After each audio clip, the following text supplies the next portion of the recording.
Bom, vamos continuar. Bárbara, você concorda comigo ou não? Sim, sim, sim. Nossa, ótimo. Bom, então, todo mundo entendeu. O sintoma, claramente, é um quarto nó que vai permitir para o conjunto de se nodar de uma maneira borromeana. Lacan vai mostrar nesse seminário várias maneiras que o nó, várias maneiras para o nó de não ter essa característica borromeana, e ele vai mostrar então as várias maneiras de usar esse quarto nó, que ele vai nomear o sintoma, para conseguir nodar de novo borromeanamente o conjunto. É isso que Lacan vai explorar. A partir do concreto da teoria dos nós. Então, eu falei no preâmbulo, ele solicitou bastante, foi um ano muito produtivo para os dois matemáticos de Lacan, Soury e Thomé. Porque ele vai convocar eles para mostrar, desmostrar, mas entender, a partir da teoria dos nós, como isso acontece. E essa pesquisa matemática que vai dar, literalmente, a via de Lacan durante esse, não só desse ano, a partir do momento que ele entra na teoria dos nós, nunca mais ele vai voltar sobre isso, até o fim da vida dele, ele vai nesse lugar.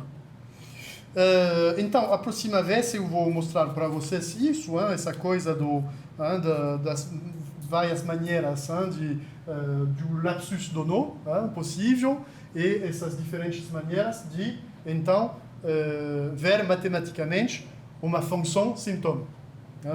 Não vou entrar, eu pensei falar disso hoje, mas eu não vou. Está tranquilo até agora? Várias maneiras do lapsus do nó e o que do sintoma? E as diferentes maneiras de, então, reboromeanizar o conjunto.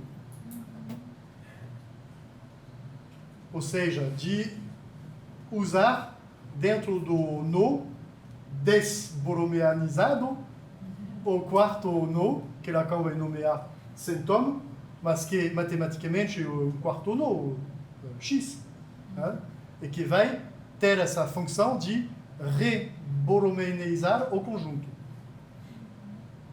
A partir de manipulações matemáticas. Então, próxima vez a gente pode falar disso.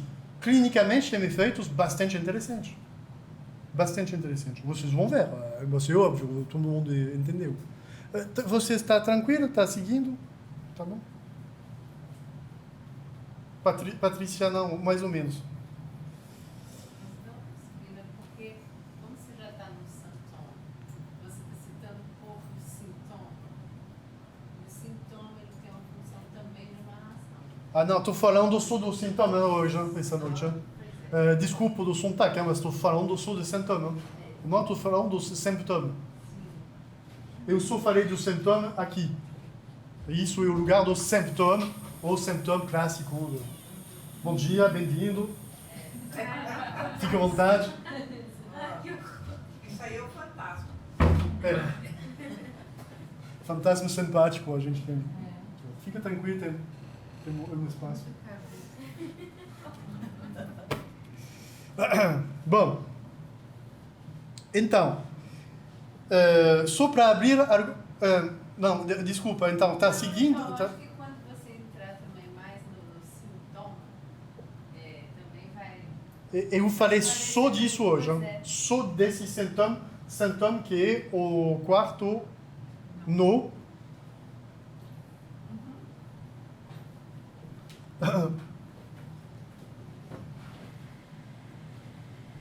Lacan vai dizer isso, então, na lição do dia 13 de abril de 76. Je pense que le psychanalyste ne peut pas se concevoir autrement que comme un symptôme. Eu acho que o psicanalista não pode se conceber de um outro jeito que como um sintoma. Sintoma. Isso também está no 23. Sim, 23. Ce n'est pas la psychanalyse qui est un symptôme, c'est le psychanalyste. Não é a psicanálise que é um sintoma, é o psicanalista. O que isso significa? A gente vai falar disso, né?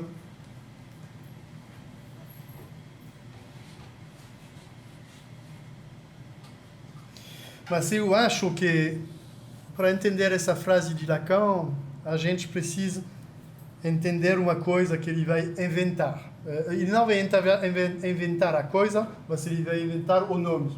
É uma coisa que existe na topologia. Os matemáticos não vão nomear isso assim.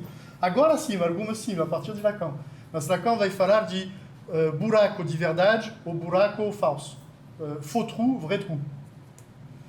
O que é isso? Eu vou mostrar para vocês isso. Mas, nesse momento, Lacan está claro com isso. Hein? O trabalho do psicanalista é o ato da interpretação. A história da interpretação para Lacan mudou bastante. Do lado do sentido, a coisa recalcada, do lado do analisante, que a gente vai restituir, coisa bem freudiana. Depois ele vai mudar bastante, ele vai falar disso, e a partir da dimensão poética da psicanálise, que Lacan vai sublinhar, a função poética vai implicar isso, a interpretação e colocar uma pontuação, porque a pontuação vai intervir do lugar do som da fala do sujeito. E o som acontece e isso pode provocar depois um sentido. Lacan vai desenvolver toda essa parte fantástica. Lacan vai chegar num ponto tão fantástico num texto difícil pra caramba, que se chama... Como se chama esse texto? Você vai me ajudar, você vai me dizer.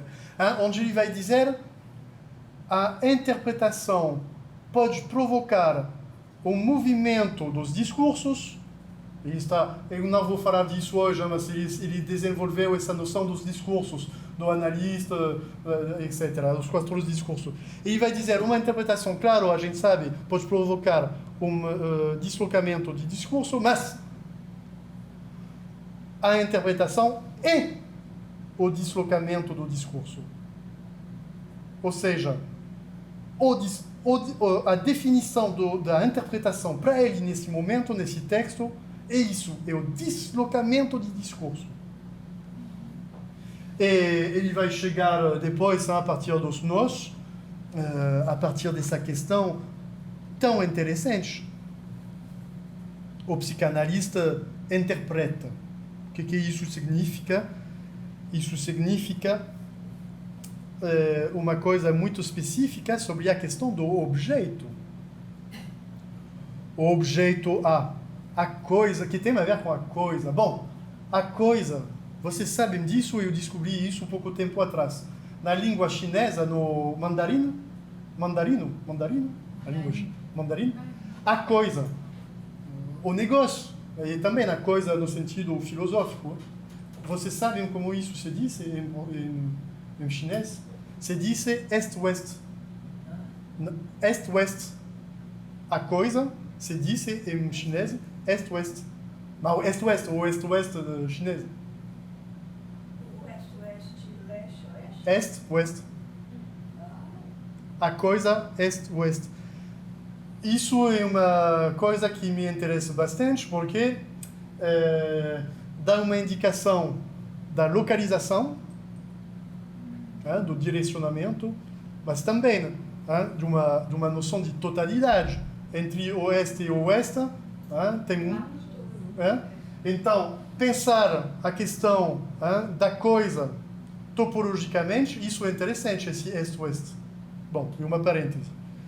No seminário 19, bem antes disso, no seminário o pior, 3 pontos o pior. Lacan, no início desse seminário, vai dizer isso. L'interprétation porte sur ce qui fait silence, ou a interpretação está se fazendo sobre o que está fazendo silêncio. Sur l'impossible... Silêncio. a interpretação a interpretação se faz sobre o que faz silêncio, sobre o impossível a dizer. Ele vai fazer esse jogo de palavras, l'objet em francês, objeto, se escreve assim, objet. Ele vai dizer l'objet, o objeto se escreve assim. Ele vai escrever l'objet. Ele vai substituir o O com o A. L'objet. Vírgula é a fala dele. Ele vai escrever isso no quadro. La cause du désir. Eu vou repetir. A interpretação se faz no lugar do silêncio sobre esse impossível para dizer. Vírgula. L'objet. Objeto com esse neologismo. Vírgula. La cause. A coisa. A causa. La cause première du désir. A coisa primeira do desejo. A interpretação tem a ver com esse lugar do silêncio, desse impossível, sobre essa noção do objeto, na verdade, do objeto. A coisa, o objeto, a causa primeira do desejo. Interpretação? A causa ou a coisa primeira do desejo? Causa primeira do desejo? A causa, que ele vai escrever um neologismo assim, para sublinhar a dimensão do objeto A. E, alguns anos depois, então, nesse seminário, o Saint-Thomas, a gente vai trabalhar sobre essa dimensão, mas a interpretação está orientada a partir da dimensão do real. O real do não. Orientada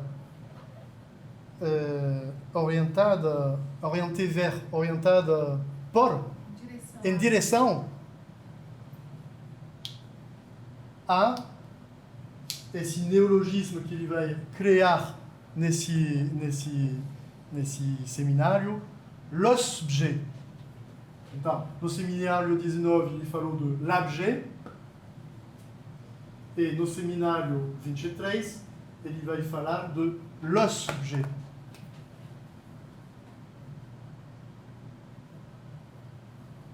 Também aqui a gente tem um jogo de palavras com objet, mas ele vai escrever os-objet.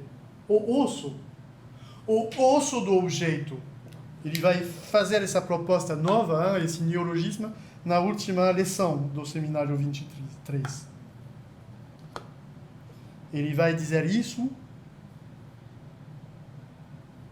A interpretação que está orientada em direção do os-objet, do osso do objeto, no território psicanalítico, isso vai colocar fora a noção do sentido.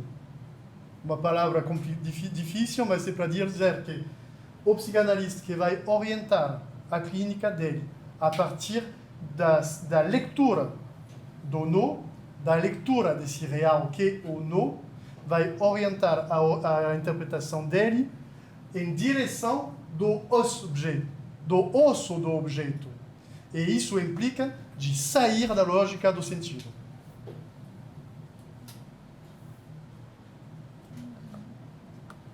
A interpretação, a etimologia.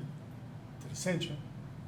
A etimologia parece bem curiosa, mas, na verdade, sem entrar nos detalhes hoje, interpretar, etimologicamente, significa se colocar dentro, entre o valor, o preço. O interpreto, etimologicamente, era uma profissão durante os séculos, e esse intermediário que vai concluir, que vai facilitar, permitir a conclusão de uma venda ou de uma compra. E isso tem a ver com uma dimensão muito importante para Lacan. Vocês lembram, provavelmente, Lacan tem essa distinção entre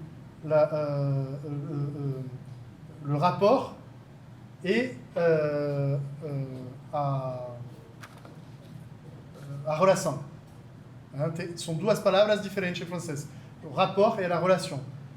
Tem ponto de sinônimo, mas as traduções portuguesas são sistematicamente relação. Não tem relação sexual. É ridículo, a gente já falou disso. E Lacan dá essa indicação 3 vezes.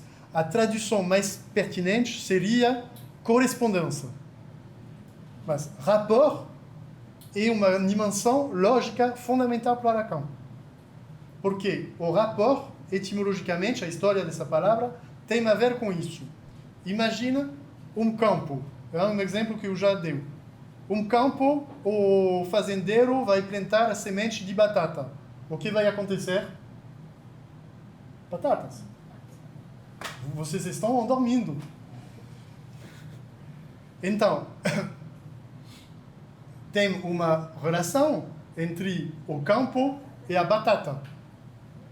Agora, o fazendeiro vai colher as batatas, ele vai vender essas batatas, ele vai ganhar X reais. Tem uma relação entre as batatas e o dinheiro. Mas não tem, logicamente, uma relação entre o campo e o dinheiro. Tem uma correspondência. Tem uma relação entre o campo e a batata, tem uma relação entre a batata e o dinheiro, mas não tem uma relação lógica entre o campo e o dinheiro, tem uma correspondência, um rapport. Então, l'interprète, a pessoa que vai nesse lugar, ele vai no lugar dessa lógica, nesse lugar lógico do rapport, da correspondência entre essa vaca e esse dinheiro. Entendeu? É o lugar onde esse rapport pode se dialectizar. E para dizer as coisas mais claramente, eu não sei, mas para fazer 3 pontos de suspensão, a gente poderia dizer que, então, o interpreta, que é o intermediário que vai permitir esse rapport, essa correspondência de quê? Desse real, que é do fato que a correspondência sexual não existe. Foi os 3 pontos, vamos ver isso a próxima vez. Tem perguntas, questões, reações? Todo mundo está acompanhando? Entendi o que você falou agora. Eu também. Vamos ver a próxima vez. Não, é uma questão, não, mas estou fazendo, vamos ver, é difícil. Estou jogando assim para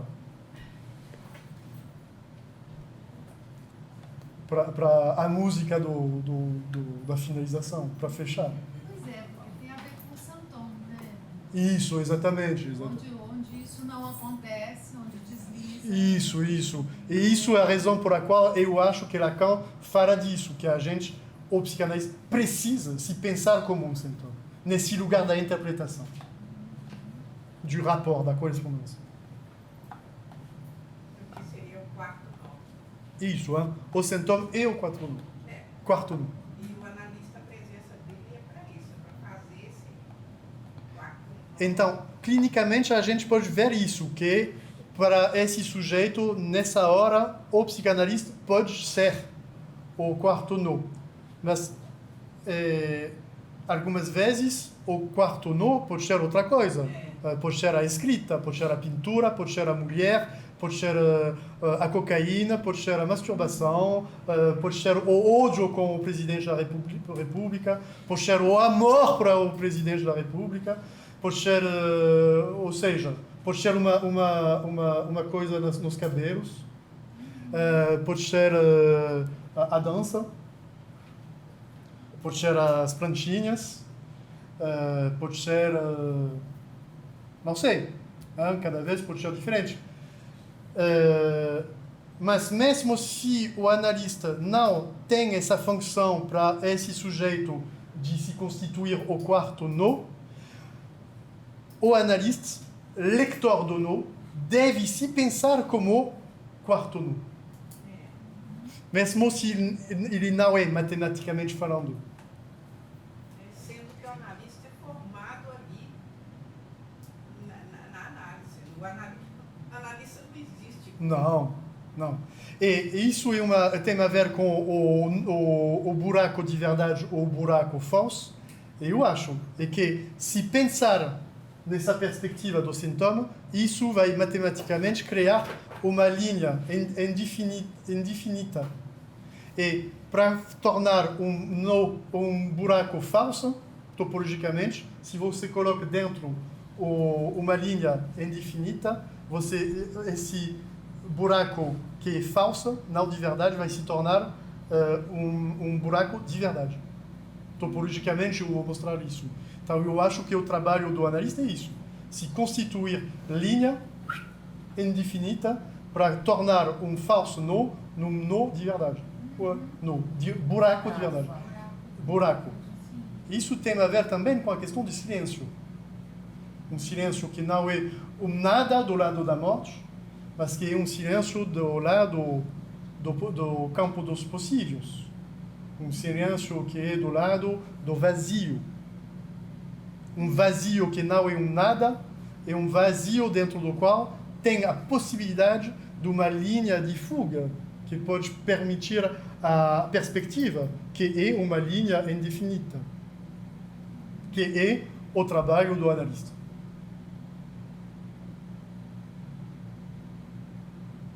Tá certo? Tá bom? Todo mundo tá certo? Gilberto, tá feliz, Gilberto? Quando o Gilberto tá feliz, eu estou feliz. Mas haja análise para o analista. Para o analista. Ele tem que ser realmente cumprido a própria análise.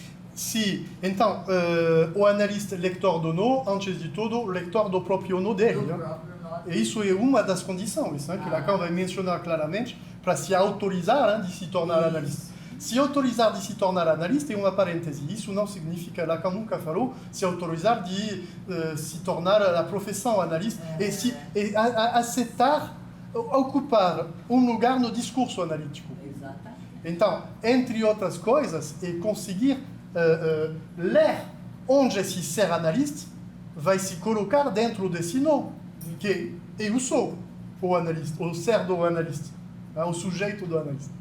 Isso é importante. Como esse ser analista vai se inscrever aqui.